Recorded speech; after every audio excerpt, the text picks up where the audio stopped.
Hi, this is Gary. It's Wednesday morning.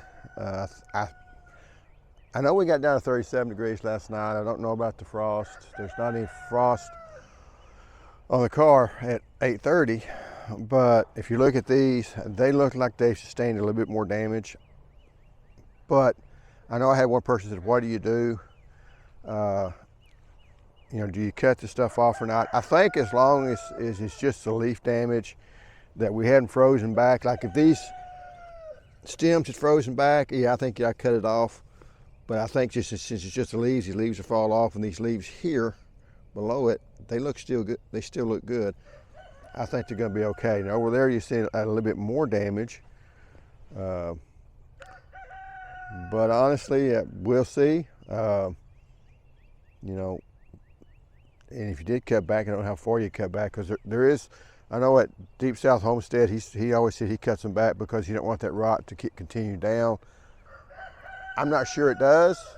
I don't know if he's right or it's wrong. I just never have trimmed them back. So whether I'm right or not, I don't know. We'll see it a little bit more.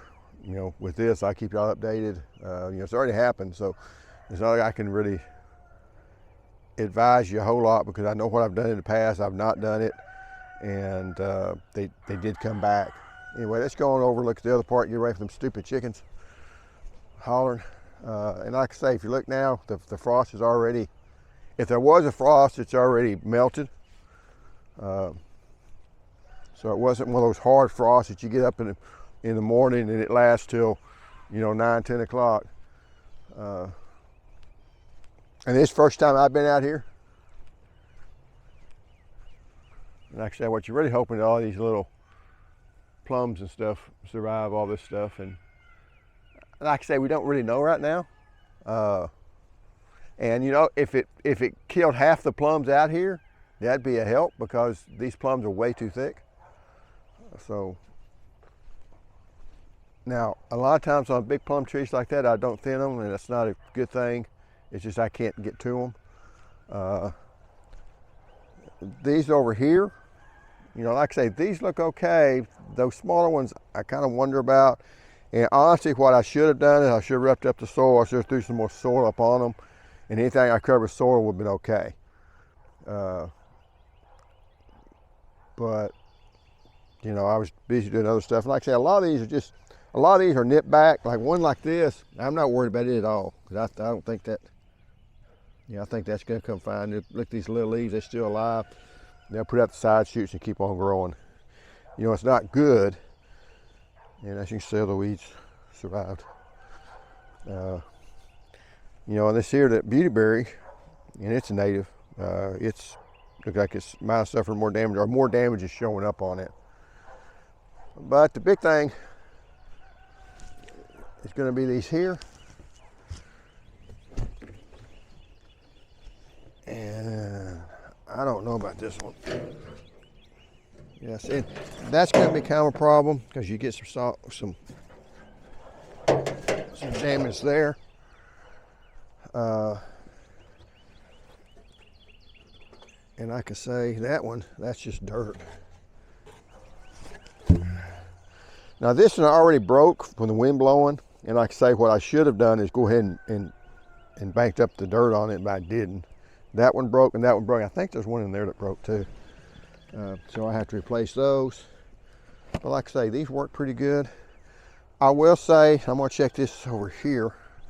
5-gallon buckets, especially when you're hosing the sides, they don't do as well, but that one did okay.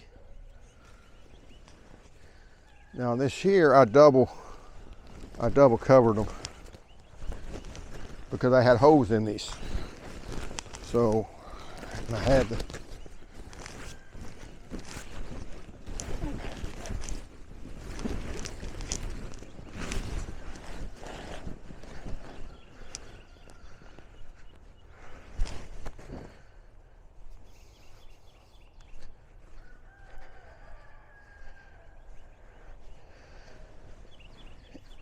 Here we had T-posts down to keep this stuff from blowing up. Still trying to avoid the beans. And I've pretty much given up on the beans. But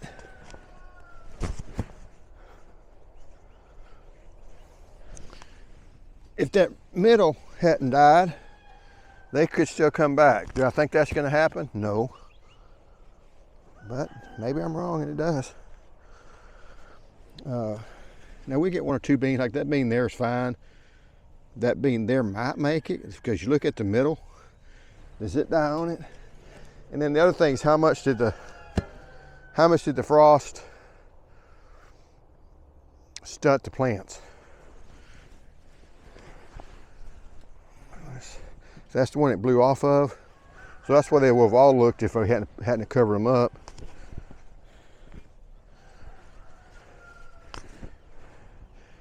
And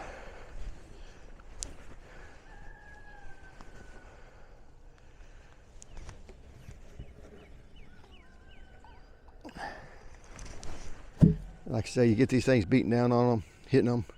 Even that plastic can draw. It seems to, anywhere plastic touches something. And also you're going to have the beating of the wind. That one didn't fare very well. Okay, on down here they've suffered more damage.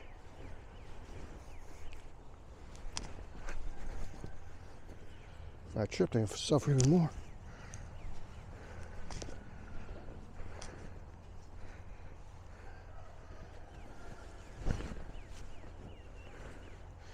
It is interesting that some of them didn't suffer hardly any damage at all, and others of them got hit pretty hard. And you may ask why that happened, and I don't know. Let's dump this out.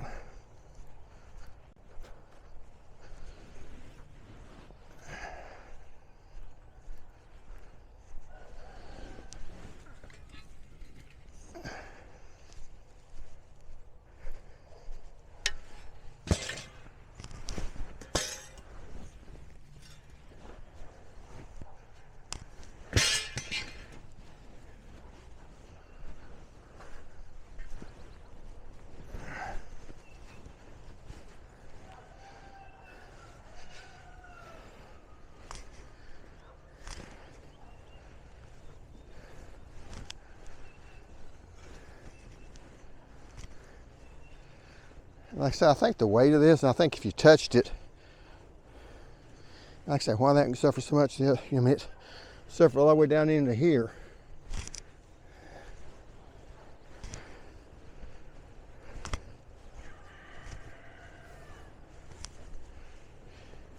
And you may wonder why I had this tub over here.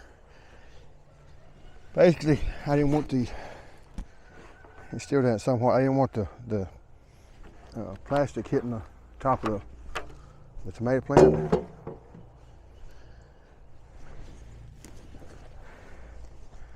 Slow this off. Come this side of you.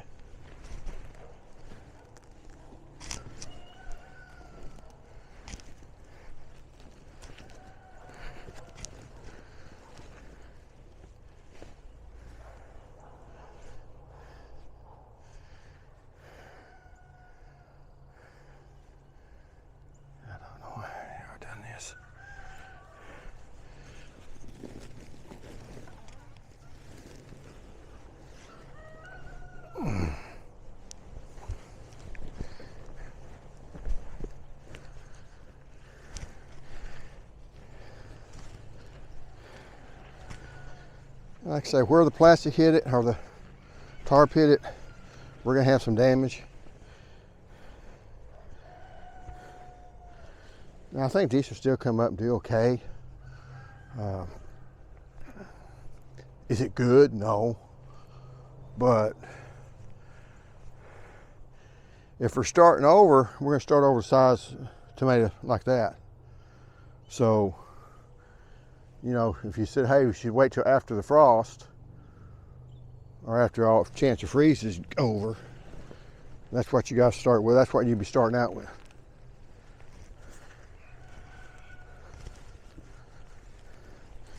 And like I say, what hurt me this time was just the tomato plants just got too big. And because normally we don't have a frost this late. Our frost date's March 5th. Maybe a little later for us. I mean, That's actually Beaumont's frost date. But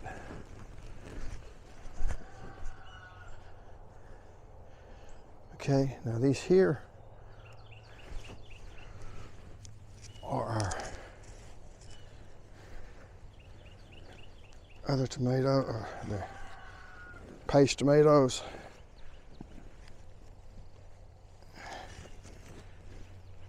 See what they look like. And like some of these, like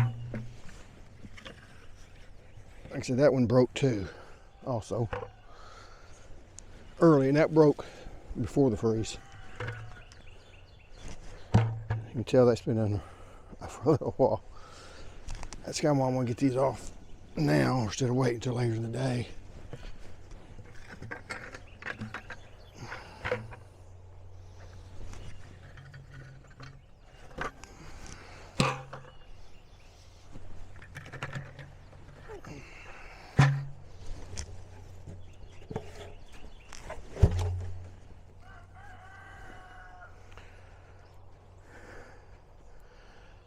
Kind of hard on the back. And then I'll take these off.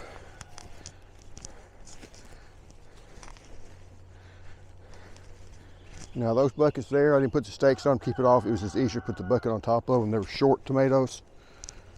The one that was planted later. And like I say, we got some damage. But I had one person say they got down to 25 degrees in Bridge City and they should be warmer than us. Now, don't know. They're also further east than us, I believe. Because I didn't really check it, but that's how things are looking. I really thought that today would be the last day and you'd have to worry about it, but I will of course, we're going to keep you updated on the tomatoes, how they do. And I guess the main thing is, do I regret planting early? And not really, because I'd rather have these damaged like this than have a bunch of tomatoes that's actually going to be smaller than these, because these were planted a good bit later than the other ones, because they were real smaller when we started out. So I let them grow a little bit, then I planted them. So even though they're planted at the same time, these were planted outside at different times. They were seeded at the same time, but transplanted at separate times. So that's what it looks like. And we'll go over, I thought, we can swing around here and go look at the corn.